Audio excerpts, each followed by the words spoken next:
प्रथम अधिवेशन में आलोचना होता विषय वस्तु गुड़िकर मुख्यांश होची प्राचीन भारतीय ज्ञान परंपरा जो आम भारतीय जीवन शैली षोडश संस्कार गुरुकुल व्यवस्थार वैशिष्ट्य वेद वेदांग उपांग उपवेदर प्रकार और रामायण महाभारत श्लोक काव्य दर्शन पंच महायज्ञ आदि विषय में पुंखानुपुंख आलोचना कराଯାଇଥିଲା।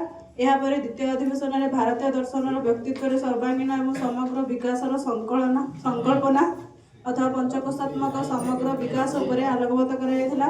पंच महाभूत पंचतन्मान पंच ज्ञानेन्द्रिय और पंच महाकाश जेपरी अन्नमय कोश प्राणमय कोश मनमय कोश विज्ञानमय और आनंदमय कोश उपर विस्तृत भाव आलोचना कराଯାଇଥିଲା।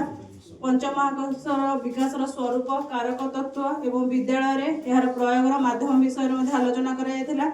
यापर व्यक्तिर समग्र विकास पाई सप्तपदी यात्रा एपरी व्यक्ति परिवार समाज राष्ट्र विश्व सृष्टि परमेष्टि उपर विस्तृत आलोचना होता। यह प्रशिक्षण शिविर तृतीय अधिवेशन में दक्षता भित्तिक शिक्षा आकलनर अर्थ गुरुत्व एवं पाठ्यक्रम लक्ष्य दक्षता एवं शिक्षण फलाफल संपर्क गुरुत्व पर उदाहरण आलोचना कराଯାଇଥିଲା। पंचपदी शिक्षण प्रक्रियार सोपान गुड़िक जेपरी अदिति बोध अभ्यास प्रयोग और प्रसार गुड़िक वर्णना कराଯାଇଥିଲା एवं शिक्षक भूमिका विषय आलोचना कराଯାଇଥିଲା।